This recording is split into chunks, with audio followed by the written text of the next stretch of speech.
Hello again, my friend. It's Todd Cetnar, your mental performance coach, and welcome back to the 3 Pillars of Elite Results podcast.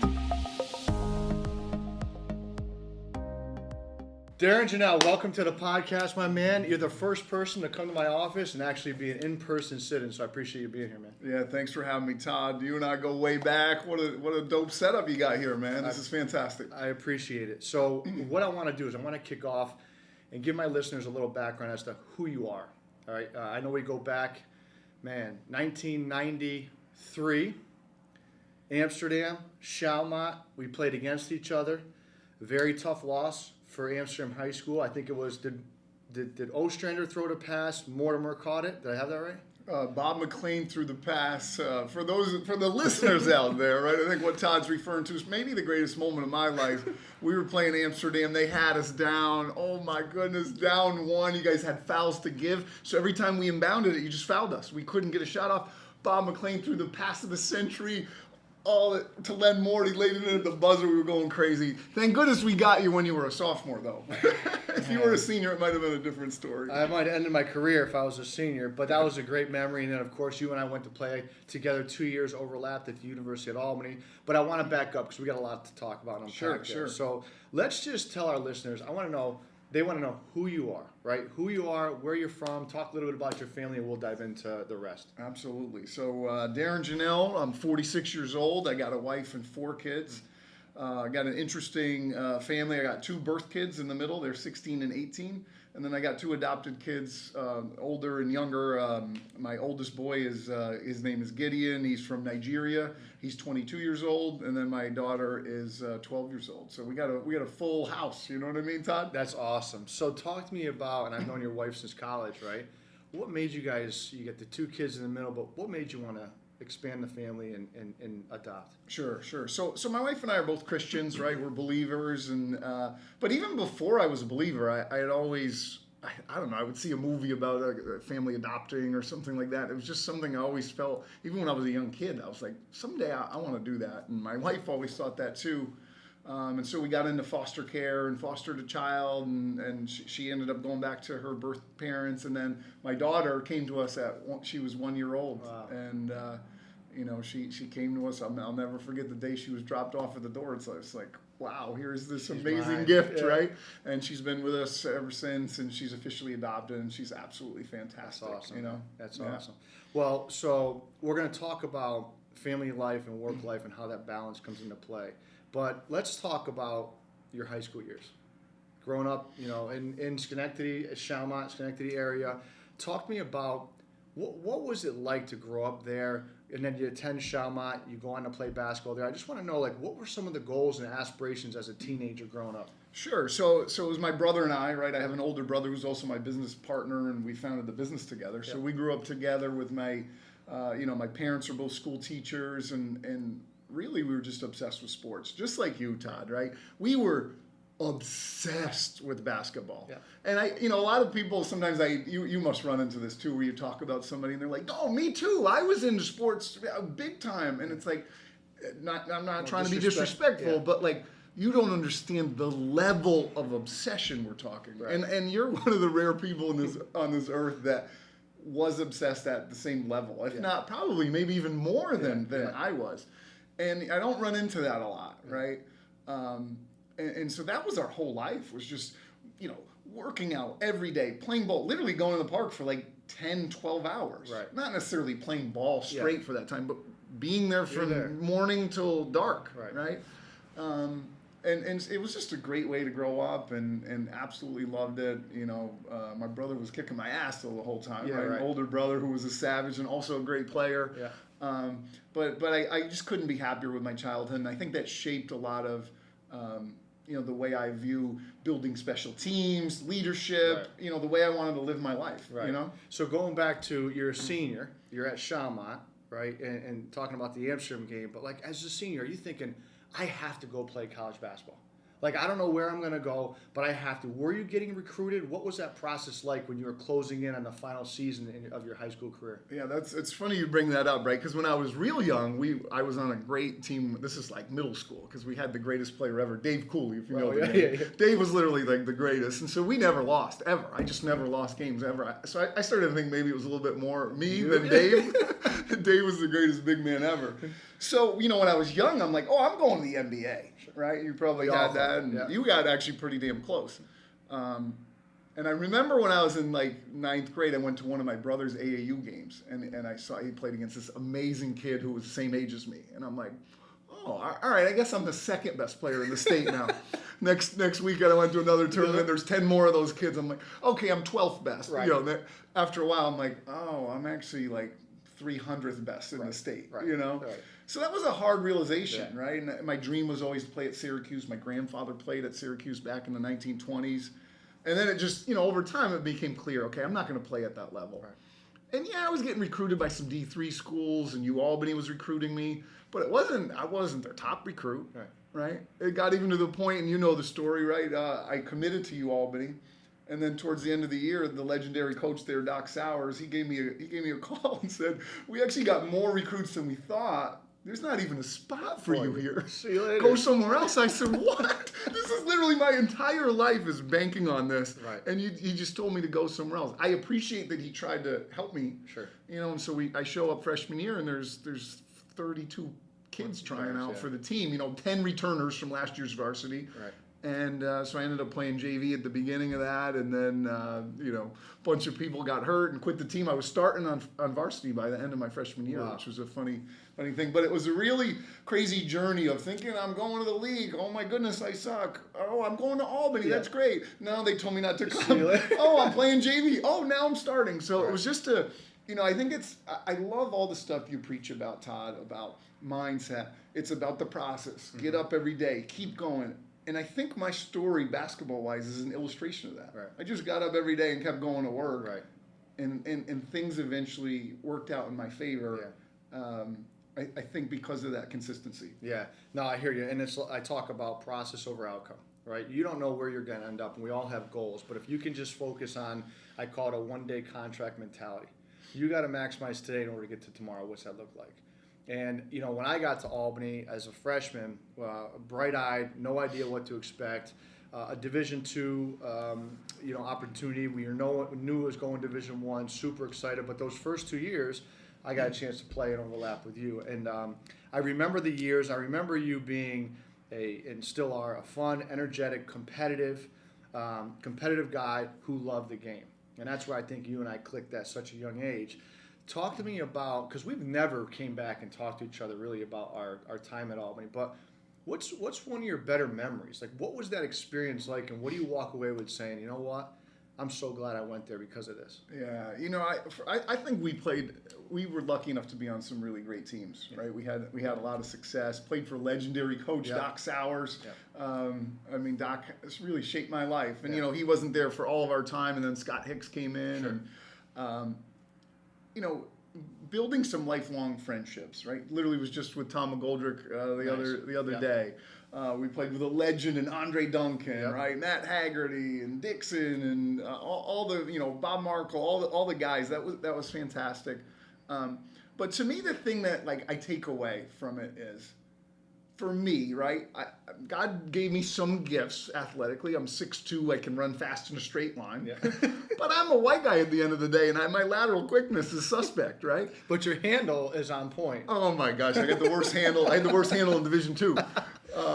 But what I really realized was, because of the way we prepared, the work we put in, the way Doc prepared us, we would beat teams that were significantly more athletic than us. Right. I mean, time after time after time. It gave me a confidence and it made me realize, if you're willing to put in the work and you follow the process, and it's about the consistency and doing all of your homework properly, you can overcome crazy odds. Yeah. I think we would be beating these guys, although you were nasty and you were quick and you were athletic, but like me, I'd be beating these guys like a 6'4" stud athlete who can dunk with ease. He'd be like, how is this guy getting the best of me, right? But fundamentally, Doc taught us that. Right, and we were prepared to the scouting report, right? We'd get a steal because we knew what play they were going to run. Right. We'd be running different sets. We'd know they're going to, okay, I'm going to slip the screen here. And just to be able to outsmart folks and overcome, I felt like with my mind, Yeah. that's a huge confidence boost going into life. Yeah. You know what I mean? Absolutely. And I remember in high school, and we've talked about this many years ago, is I don't think you shot a three-point shot in high school. You might have one or two. But in college, you became the three-point shooter in the league. And every time you hit one, your arms went up, and Doc loved that. But talk to me about where did that shift come from? Because that's a big shift for someone that had a mid-range game that was really good to just being a lethal three-point shooter. Sure. So I'm always looking for an angle, right? How can I do this smarter, better? What can I do? And in high school, I was able to get to the hoop. I could, I had a mid-range game, and that worked. And I said, why not shoot higher percentage shots? Right. Went to college, started driving to the hoop, and they would bat my shot off the backboard like a volleyball player. I'm like, I could never finish in there. Those guys are a different level, right? You got a 6'9" guy who's just going to come smear that against the glass, right? And so I said, okay, this is not going to work. Right. I got to reinvent myself as a player. And that's where, oh, my boy, Andy Goody, man. I just talked to Goody. Nice. I love that man. Yeah. Goody really took me under his wing and said, dude, you got to become a shooter.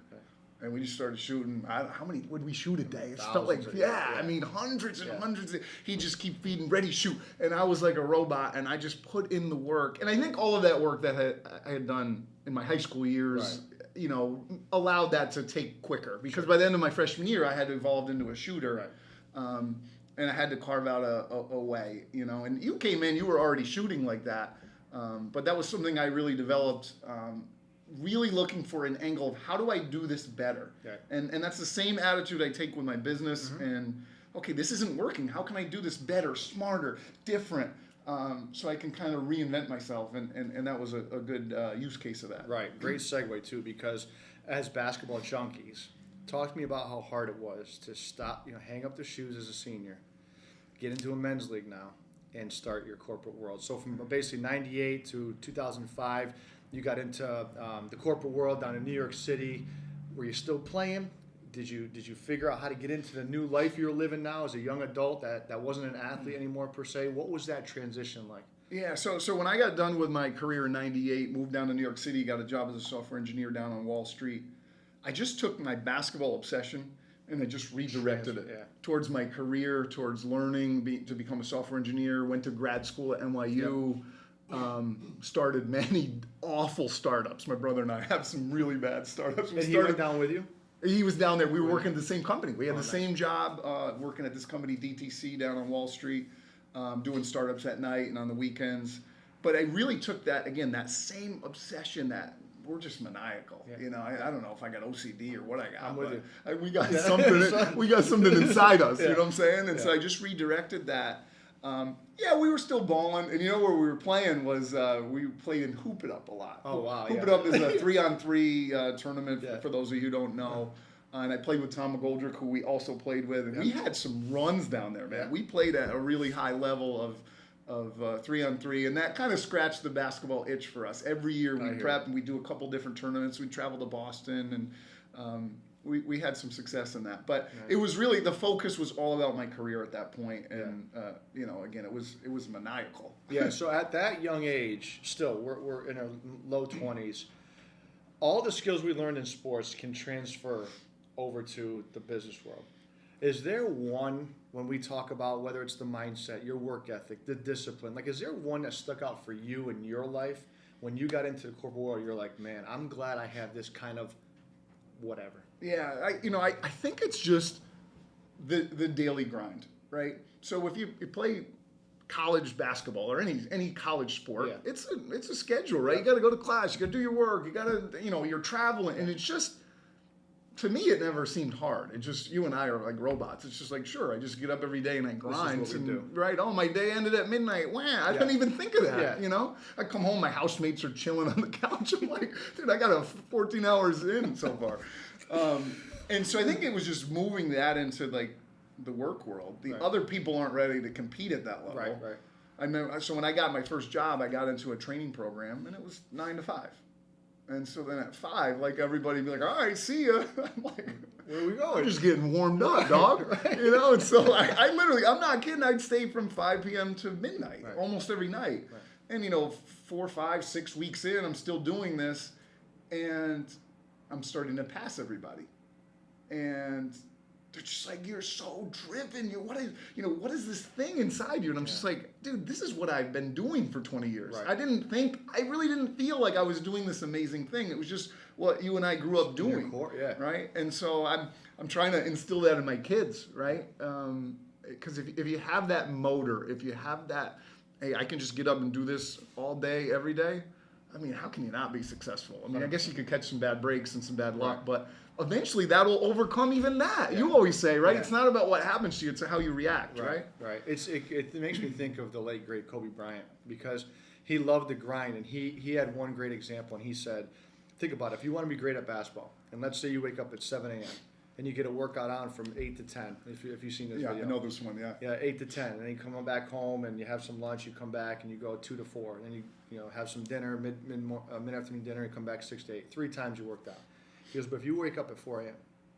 and you work out from 4:30 to 6:30, and then you have breakfast, I get the kids off to school, and then I come back from 7 to 9, right? And then I come back, have breakfast, see the wife, then I go from 11 to 1, and then I come back, have something to eat, recover, come back, then I go from 3 to 5, and maybe I come back and do 7 to 9. Yeah. I've doubled the amount of what my previous example was, and that's why Kobe Bryant separated himself. So your work ethic mirrors that in the business world as this is all you knew at a very young age. And we had great coaches, of course. My dad, I know obviously your parents, and Coach Osinski. Coach O, man. I love that man. Yeah, he reminded me of my dad. Yeah. They used to battle every year as well, so it's good stuff. So 2005, right?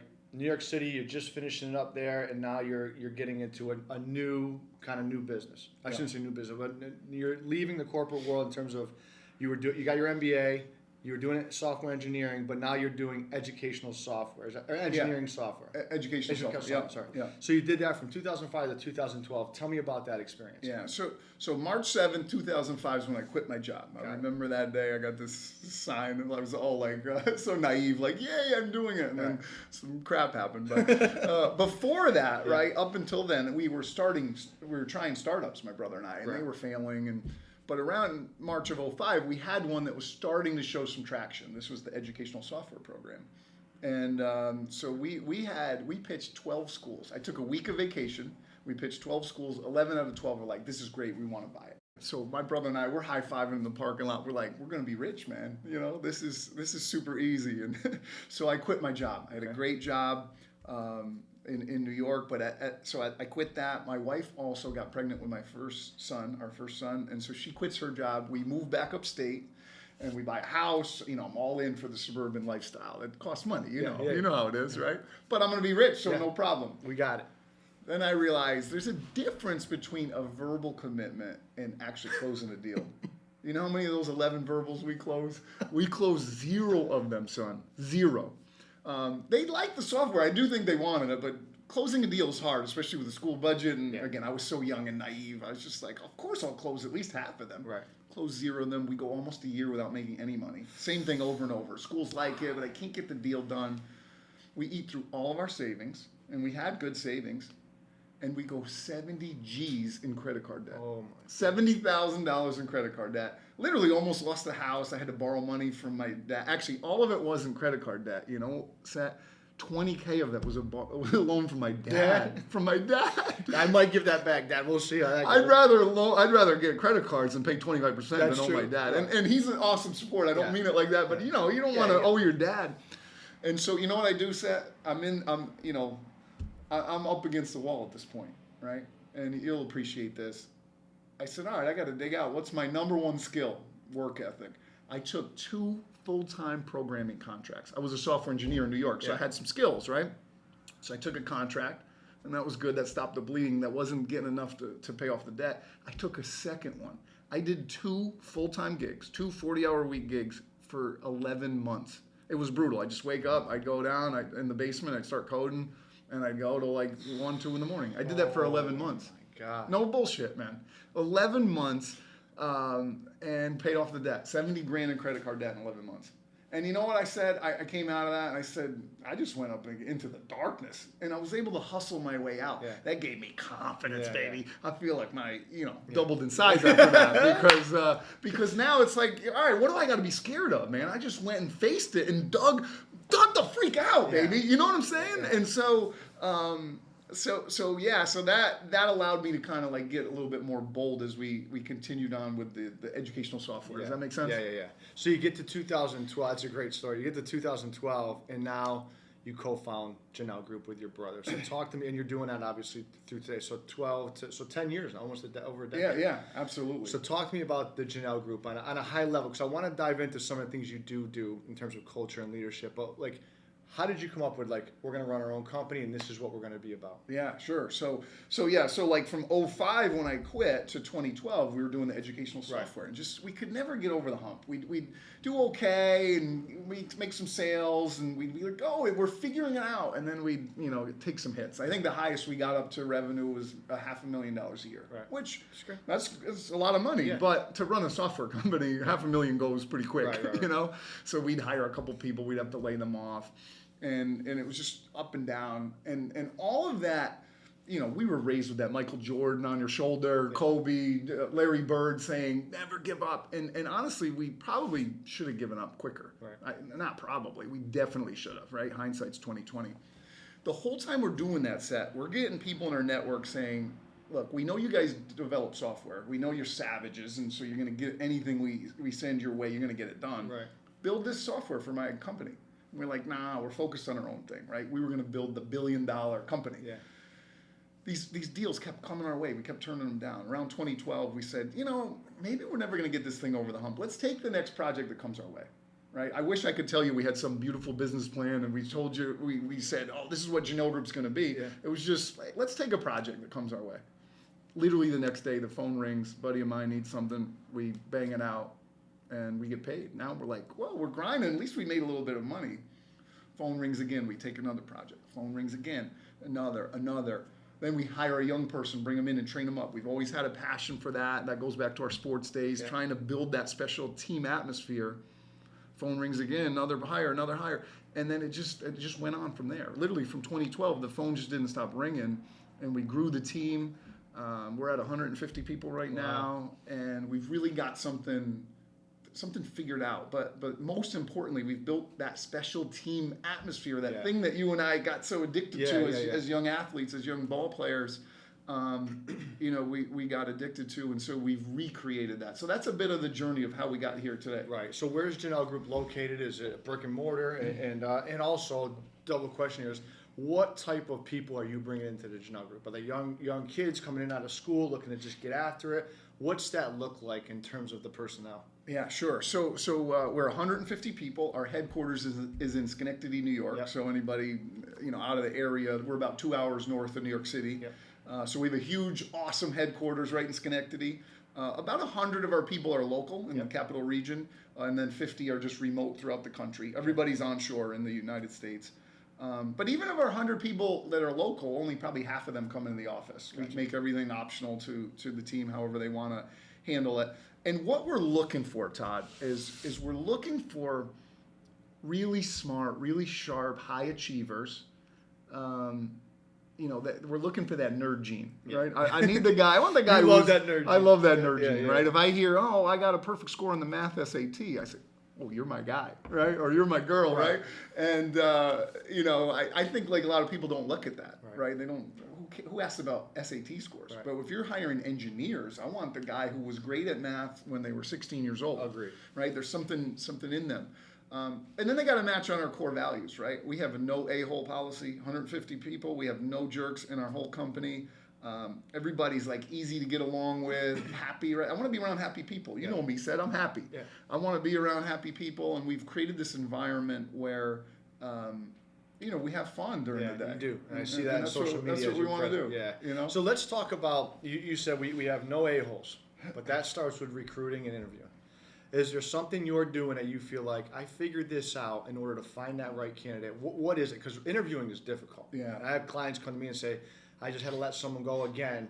Can you help me get through this interview process? What is it that you're trying to look at? Oh, this is one of my favorite topics, man. You know, all right. So if we're starting a college basketball program, what's the first thing we need? You got to give me talent, baby. I can't win with dogs. You can't give me bums, right? I need some talent, right? And so how do you get talent? It's about your recruiting funnel. Our recruiting funnel is absolutely absurd. This year, Todd, we are going to vet 120,000 people.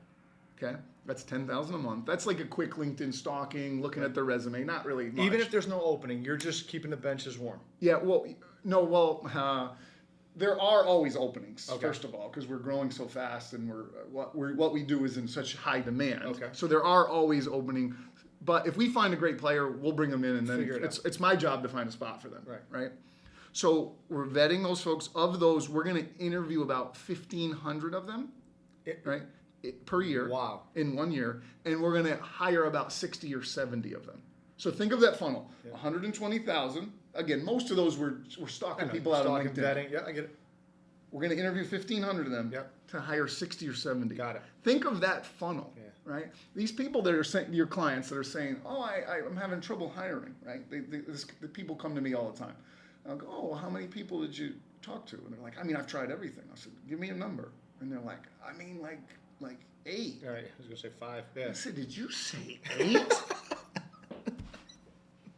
I want to talk about 88, dog. Right. You know, did you say 8? Right. I'm gonna slap the taste out your mouth. Right. You know, imagine a college basketball program. Recruiting. I mean, I can't win. I looked at 8 point guards.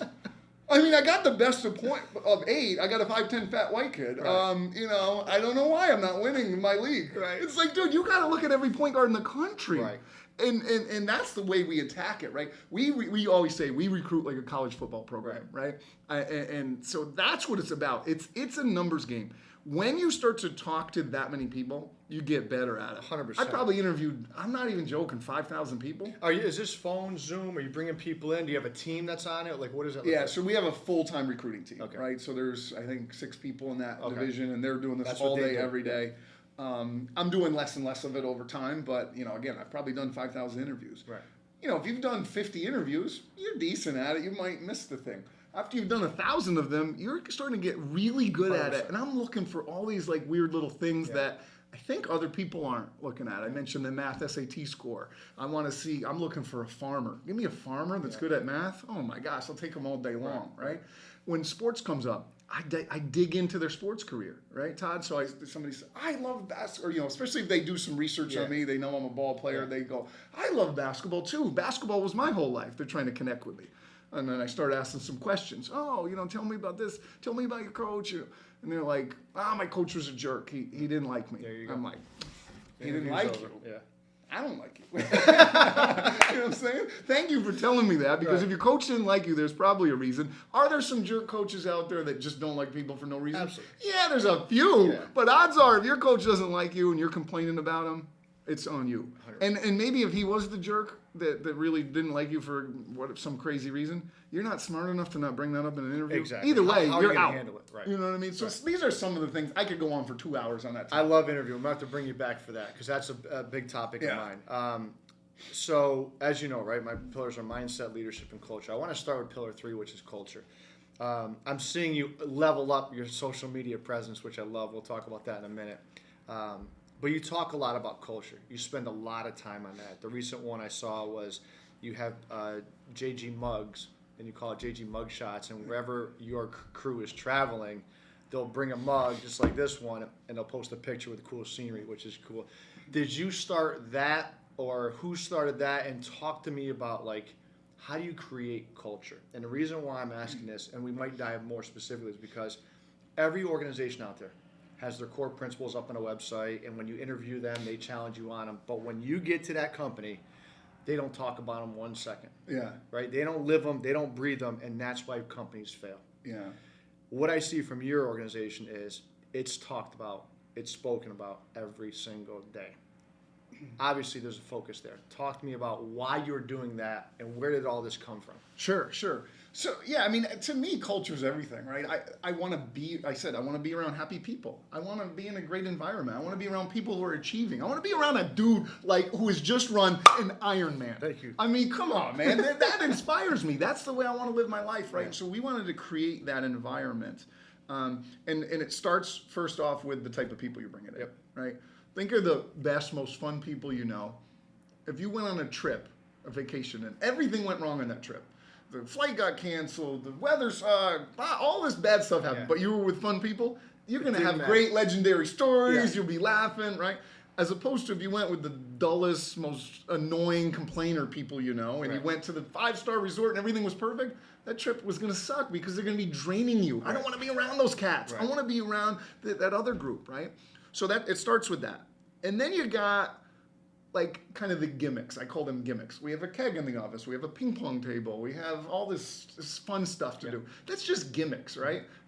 Put boring people, annoying people in that environment, they're not going to have fun with it. A lot of people look at that and they go, oh, the culture's so cool because you have this. Those are just things. Right. But I do think it's good to create an environment that's fun, right? But if you put the right people in that environment, right? And then what we've found is, and this is really cool as we've grown, is the culture takes on a life of itself. You mentioned the mugshot challenge. Yeah. We didn't start that. That was not a thing that my brother or I came up with. One of our guys went to Alaska, and my brother put a bounty out for whoever goes to Alaska. He said $500 for the first person who goes to Alaska, because it was the last state. We had been to 49 of the 50 states as a team. Yeah. And so the guy literally flew there for a weekend. Right. And then the way he announced it was he took his picture of his coffee cup in front of the sign that says "Welcome to Alaska," and he goes, "Has anyone seen my mug? It's the one with the broken handle. It's got a broken handle." And then we were just like, "Oh my God, what a legend!" Right?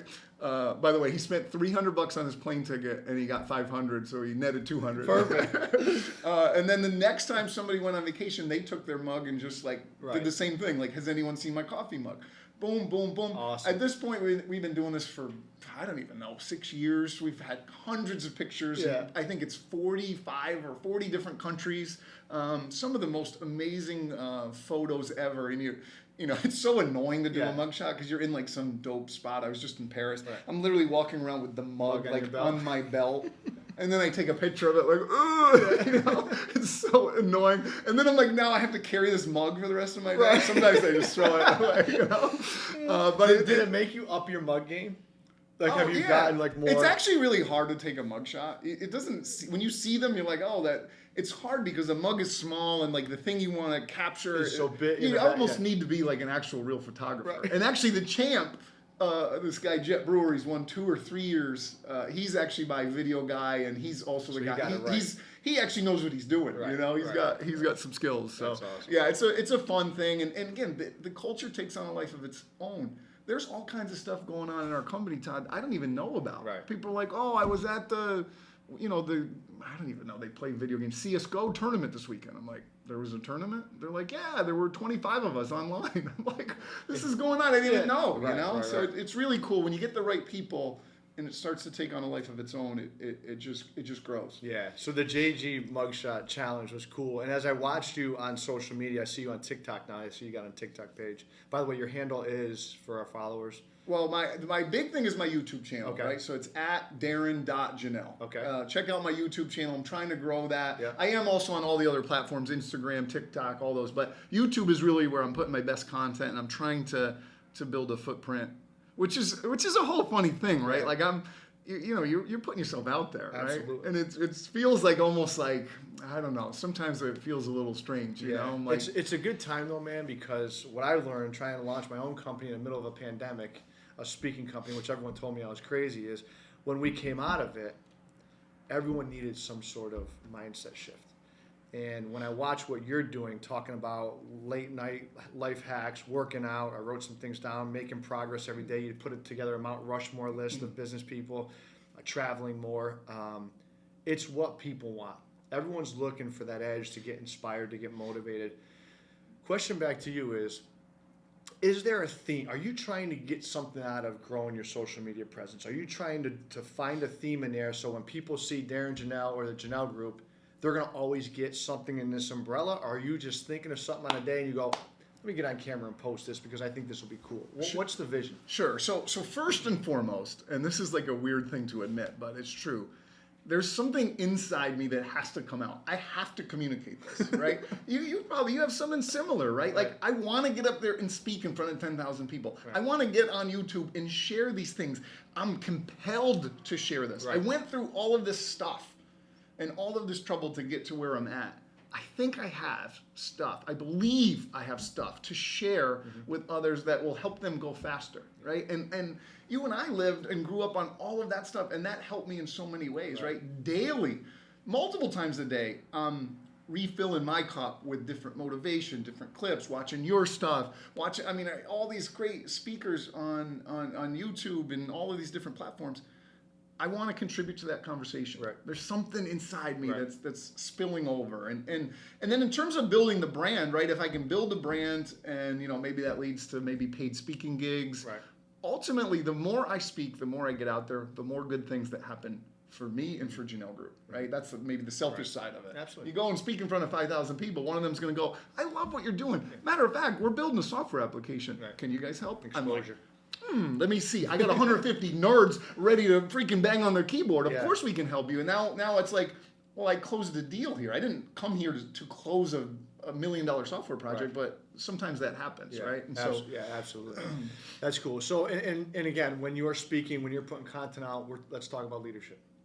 And at the Jahnel Group, you recently posted, you said, at the Jahnel Group, our leadership team is here to serve you, not the other way around.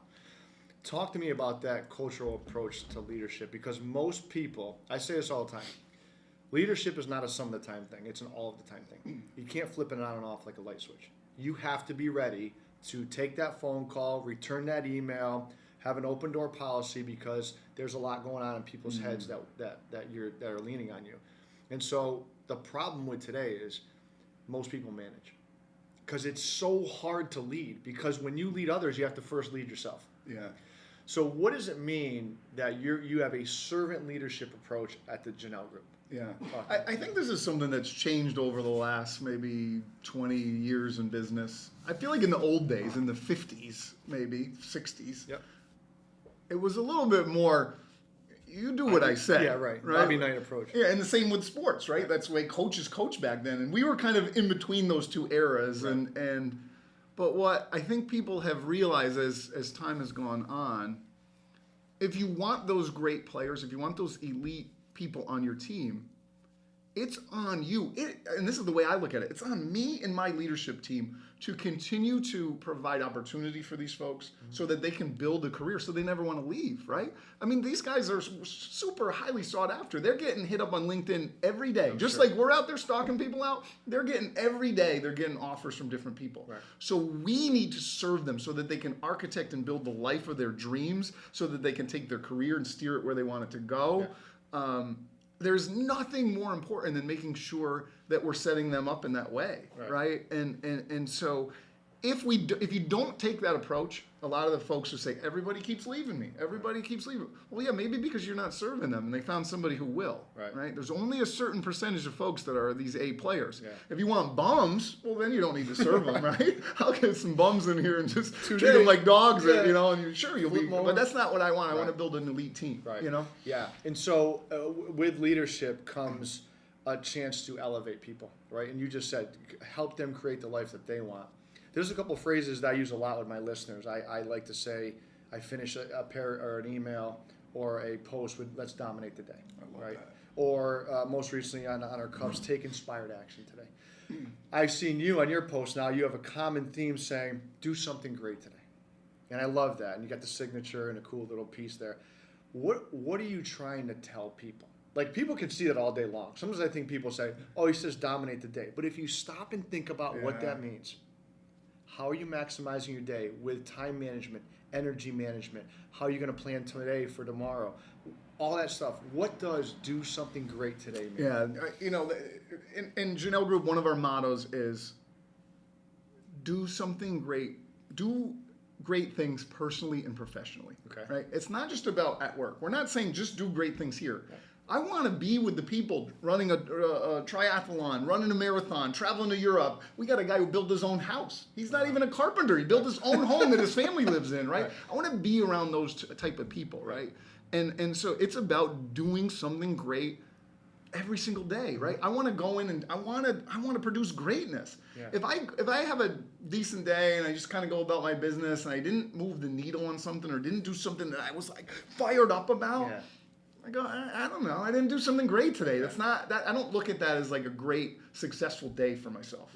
Right. It's not about my to-do list. It's about I want to do something great, and maybe that's as small as inspiring somebody. Maybe that's producing a video and sending out some encouragement. Maybe that's delivering a solution for a client. Right.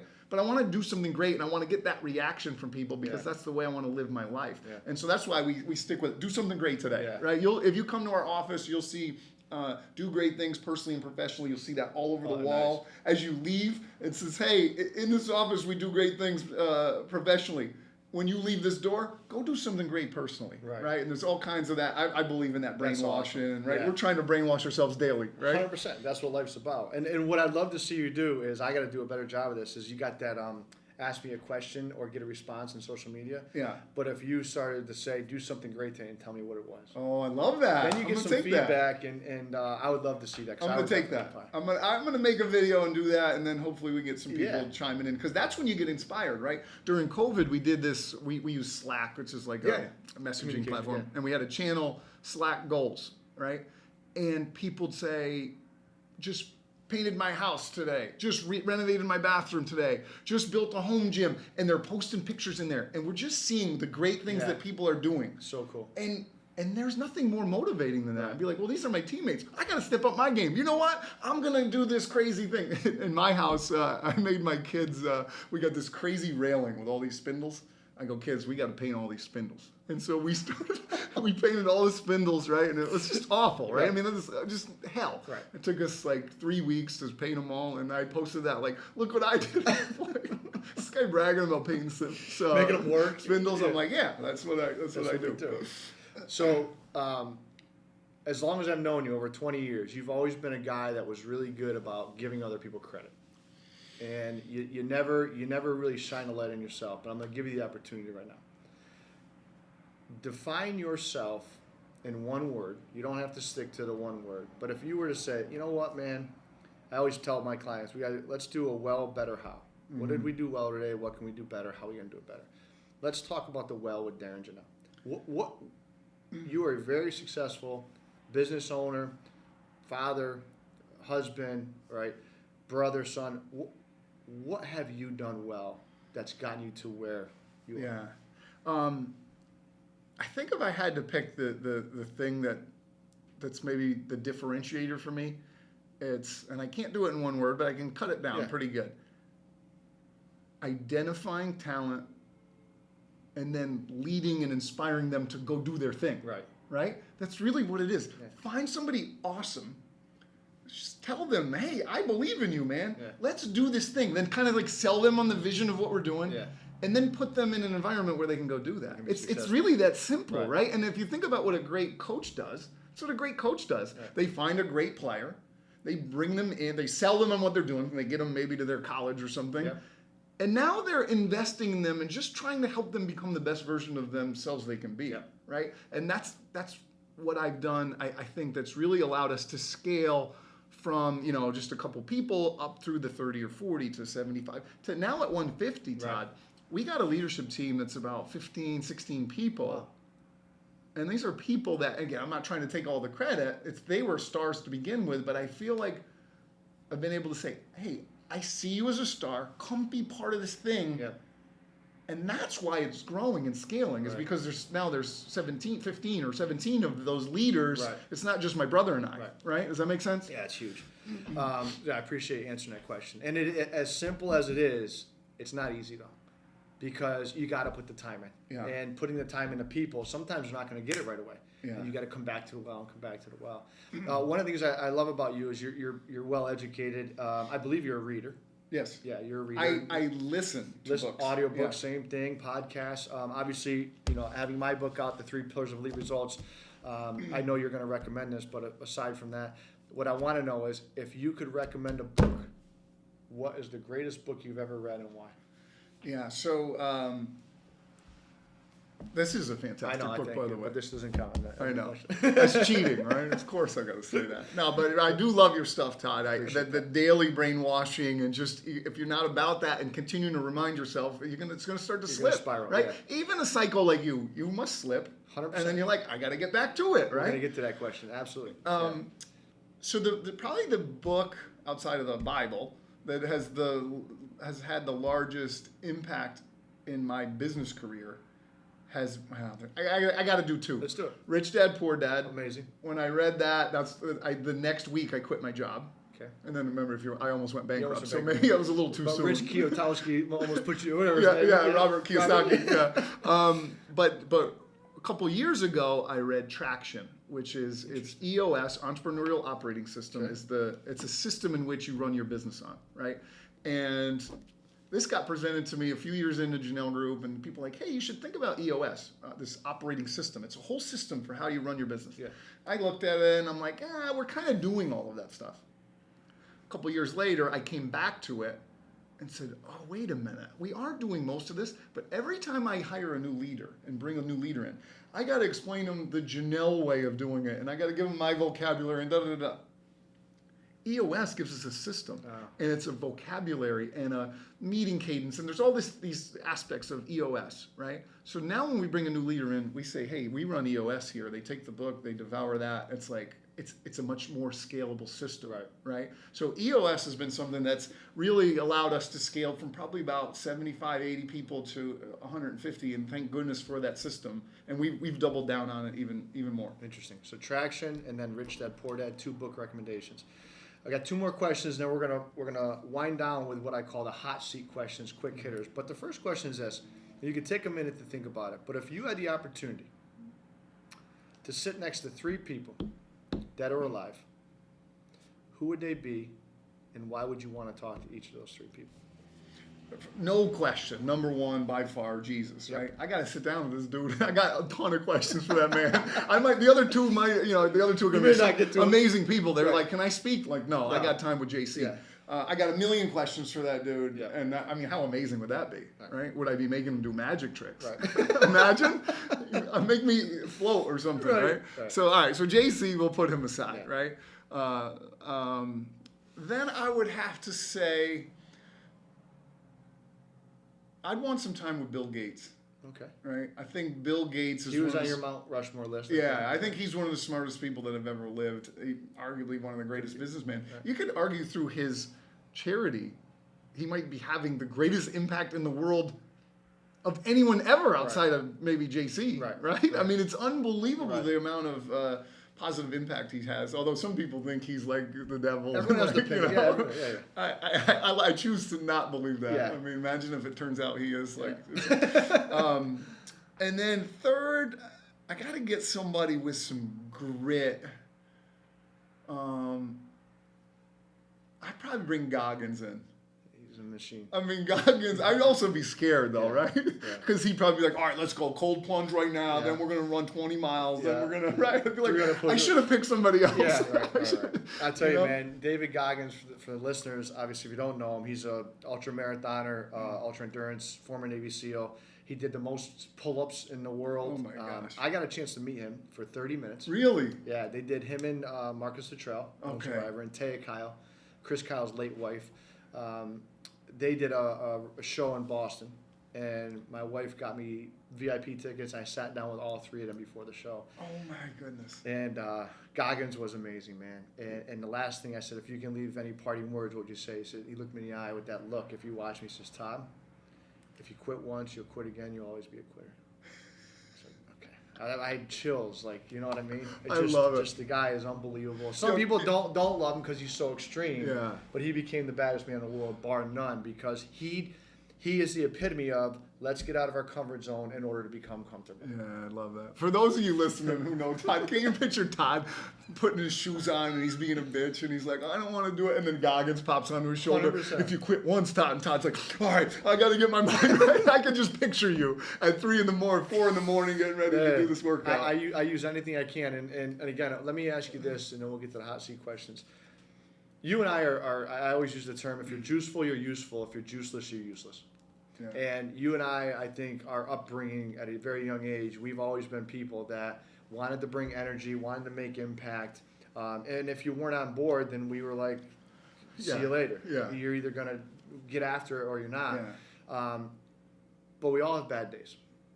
And you said it earlier, and I say it all the time, it's not what happens to you, it's how you handle it. What happens when Darrin Jahnel gets into a tough spot? It can be minor, it can be major. Yeah. Maybe you just wake up on the wrong side of the bed. We're human, we do that. But is there a strategy that you use to say, you know what, my kids were up all night throwing up, my wife and I are in a small argument, I got a 12-hour day today, I'm just not there. How do you do it? Yeah, absolutely, man. And I actually heard you do a video on this one. What your physical state is doing affects your mental state, right? So if you're down and you're sitting there and you're laying in bed or on the couch or even slumping in your office chair, it's hard to break out of that. So I've done this so many times that I know this to be a fact, even though I don't feel like it. Yeah. I'm gonna get my tail out of my seat. Yeah. I'm putting on some YouTube or some music, Goggins or some crazy thing that gets me going. I love Jim Rohn. And I'm gonna start pacing. I'm just walking back and forth like a crazy person. Yeah. I mean, someone walk in, I'm starting to talk to myself. Oh, they said you can't do it. Who's they? Yeah. What are you talking about? They said you can't do it. They said you're down. You ain't coming back. I'm like literally brainwashing myself. Right. And there's this weird conversation going on. It's like, dude, you're like, actually, you need a team of doctors at this point. Right. But I start doing that, and now I'm walking back and forth, and I'm starting to breathe, and I'm starting to move, and I'm starting to go, come on, man, let's go. Yeah. And I'm physically moving and physically starting to breathe. And then that has a physiological effect. reaction 100%. where now different chemicals are being released in my brain because it's getting more oxygen, because I'm up, and because now I'm starting to go, it's actually happening to me right now. You get dopamine, it's releasing, certain chemicals, and now it's so much easier. Right. Now it doesn't feel so bad, and I go, you know what? You're feeling sorry for yourself. There is nothing to be. If you start to do X, Y, Z on your to-do list, and we start moving this thing forward, you know you're going to feel better. Right. Let's start going, baby. Yeah. This is what it's all about. It's happening to me right now. And I think to be able to play that card whenever you need to, it's one of the greatest gifts and skills ever. I know you have the same thing. My brother has it. He puts on like this death metal. You wouldn't believe this music, and he starts going, and you're just like, to move, and you're faking it at the beginning. Yeah. You have to know, I'm going to get up. I don't want to do this, but I'm going to force myself through these steps. 10 minutes later. 2 minutes later, I'm going to have a shot of adrenaline, and it works. That's a big point in Tony Robbins. Tony Robbins talks about you can change your state in a second. Yeah, and he does that breathing, right? I think he does it in a much more scientific way. Yeah, he does. But it's so true, and that's why I talk to my clients a lot about sweat before screens, which means just get some movement. And it can be 15 minutes a day, which the wristband I wear is 1%, because 1% of 24 hours is 14 minutes and 24 seconds. So just for 15 minutes a day. But if you do it for 2, your state dramatically changes, and you'd be shocked. Yeah. And so I appreciate you telling people that, because people will say to me all the time, but Todd, you've always been like this. You could always do it. And that's not true. No matter how we are at our core, you still have to work to get out of the adversity you're in. Yeah. The question is, do you have the strategies to do that? Yeah. And that's a strategy that you just outlined. Yeah. So that's really cool. I wasn't always like this too. My dad tells a story. He used to we heat our house with firewood. Yeah. So we do, we call them wood details. It just basically means we're going to go split and stack wood for hours. It is awful. One time he said we got a wood detail. I don't know how old I am, maybe 8, 9 years old. And I hid under my bed. Right. To get away from the wood detail. Right. And then he caught me, and I just remember how disgusted he was. This was one of the lowest moments of my life. At 8 years old, So that just proves, when I was young, I didn't have that. The thought of that, I almost don't even know that person. Right. If my kid ever hid under his bed when we had a work day to try to avoid it, I can't even tell you the fury and the rage. That was me. I know that is a true story. My dad will still tell it, right? But through brainwashing and all of these things and practicing and getting better and doing that, you're able to literally transform the way your brain is wired. 100%. Right? So I maybe that was too much. No, that's to add, that's but right. And you're using the term brainwashing a few times. I think I want to clarify, and maybe I'm right, maybe I'm wrong, but brainwashing is a good thing. And it's almost like the law of attraction. If you put it into your mind, it will come to fruition.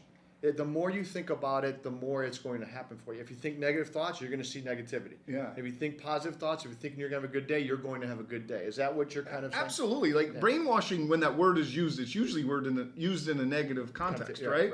The person who's brainwashed to believe racist thoughts, the person who's believed that they aren't anything, right? Their dad's like, you suck, you're ugly, you're a piece of crap, right?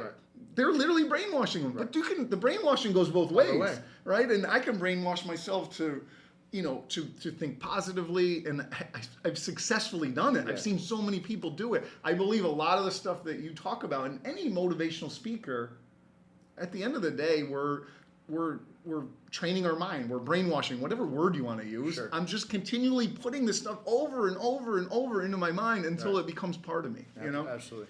You just mentioned you were a kid. If you could give the teenage version of DJ advice today that you didn't know back then, what would you tell him? Buy Microsoft stock. When Bitcoin comes out, buy that. And then sell it when it's about 68,000, DJ. Not now. It came back down. Anyway, that's funny. I think the thing that maybe I didn't realize when I was younger was all of this stuff that we just learned and went through in sports, it has made you different. I didn't realize that we were different. You probably had the same realizations as you kind of went out into the regular world of like, oh, wow, I actually really am different. Right. These guys really struggle at 5 p.m. They're like, I want to go home and go to sleep. Right. Or like, what is going on? I'm like, so I think maybe I would explain to my younger self, like, hey, this makes you different. And you're capable of all of this stuff that maybe took me a little while to believe. Yeah. Start a business sooner. Yeah. Go quicker, right? I waited till 2012 really to get Jahnel Group going. It wasn't like I wasn't trying. I was just trying different things and the wrong things. Yeah. I think that's probably what I'd go back and tell myself, right? I love that. Start a business sooner. Build a services business and just go and you got what you've got is really different. Take the risk, yeah. All right, we're into the hot seat questions, let's and go, then we'll wrap this up. So I'm going to ask you rapid fire, if you can, one word answer, first thing that comes to mind. What's the last meal you'd have if you could choose anything in the world? Sushi. Favorite smell? My wife. Nice, bonus points. Let's go. Favorite movie? Rockies. I can't give you one. Rockies. I love. If you had to choose, what would you say? This is such a question I've spent so many years on. Rocky 3. Love it. Clubber Lang, Apollo, they're all in there, right? Mickey. All right, same topic. Favorite TV show? Breaking Bad. Love that. Favorite app on your phone currently? YouTube. I'm addicted. Love that, and you're on it. Who was your idol growing up, and who do you admire? Hang on. Have you ever got caught listening to your own stuff? I was listening to my own channel. My wife came in. She's like, are you listening to your video? Yeah. I go, well, I got to critique it. You got to get better. Plus, it's so damn good. Yeah. Sorry. I love that. So, idol growing up, but who do you admire now as an adult? Two-part question. Jordan growing up. Okay. Obsessed with him. Yep. Who do I admire now? So many folks. I'm going to go with, I love Casey Neistat. You know him, the YouTuber? I know the name. Yeah. He's a great YouTuber, and he just seems so cool. And, Casey Neistat. Okay. Back to the phone. What's the current background on your phone? Do you even know? I just switched it because my kid was messing with my phone to the Planet Earth. It's this cool thing where you zoom out. It's like the new feature. Yes, I see. Yeah. So I got Planet Earth. Yeah, cool. Yeah. If you could buy anything in the world, what would you buy right now?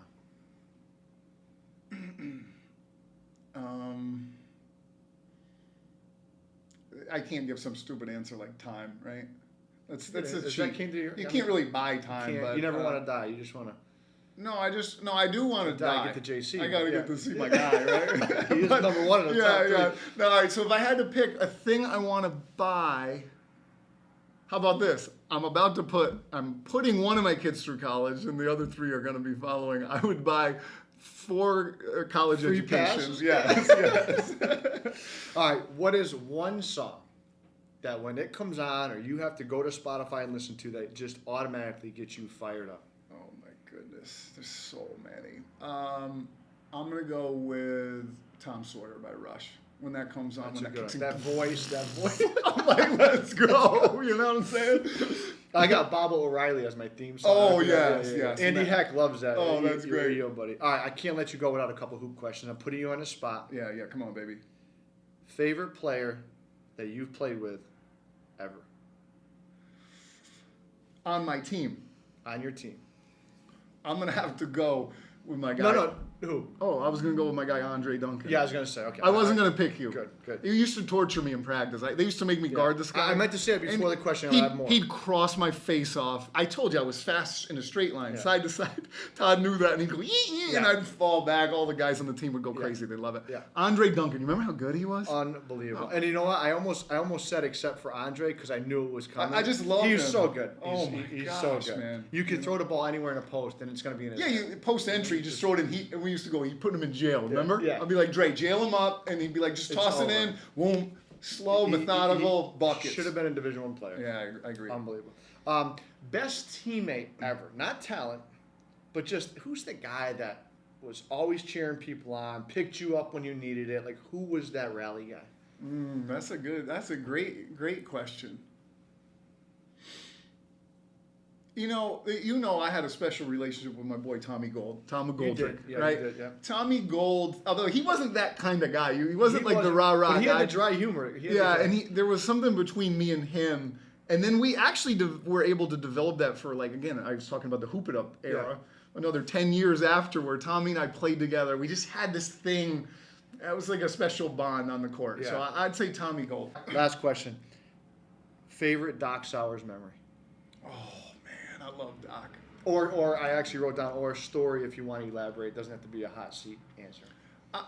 I'll give you, and I actually don't know the game that this happened, but Doc was a master at, during a timeout, he'd drop a new play that we hadn't worked Never on, ran. and it would work. Like, for all those basketball coaches that suck out there, they do that a lot, Yeah. and they draw it up, and then the team goes out there. They don't really know Yeah. what they're supposed to do, and it never works. Right. But Doc was so good at that. And if you remember, he'd usually do a variation of other stuff we knew. Right. And I can remember a time where we I needed know a key basket. Tokyo Post, and you hit a shot that he drew for you. No. I was thinking of a time where he got Dre a touch, Oh. and it was such a clever play. And I think he used me as a decoy coming off a double, and then we had a pin down, and Dre came around and just got, and like had like a wide open layup. And really, I'm saying multiple things. There was that one story that I'm thinking of, but he did that so many times. When I leave the huddle, I feel like almost giddy with excitement. I'm like, we're gonna trick these guys. Nobody else knows it. And then you'd like set it up in the way he taught us. Like, you'd like look like I'm gonna go off this double screen when really you're going back door. Right. And oh man, and Yeah. when those would work, I just go, this guy is actually like an X and O genius. Unreal. You And that's know? why he had 701 wins. Yeah. All right, man. Well, so listen, I appreciate the time here. I always like to end with allowing you to kind of have a platform to just leave our listeners with any parting words or advice, and then we can wrap it up. But what would you say to our listeners from Darrin Jahnel? Yeah, man. I just like you would take anything that you think you care about, your home, your relationship, your body, you have to take care of it day after day after day. You have to be consistent about the upkeep. I would say treat your mind that way. Mm-hmm. Your mind is just like the car. If you don't get an oil change in the car and you don't clean it and you don't, then the car's going to start to break down. Right. But people don't think about their mind that way because they don't see their mind. You see your body. You know if you're eating donuts and not working out and you're starting to, you can tell it's breaking down on me. Yeah. But your mind is just like all of those things, actually, and there's nothing more important to work on, including your relationship, your physical health. Nothing is more important than your mind, because if your mind is right, all of those other things 100%. Will then start to benefit. Yeah. So treat your mind like your most precious asset. Invest in it every day. Work on it. Mold it. Clean up those negative thoughts. Think about what you're thinking about, right? And take that serious, and that can be life-changing. That's why I have a job. That's great, man. Yeah. Absolute pleasure having me on. Dude, this was freaking awesome, Let's man. do it again. Thanks for having me. All right, thanks, man.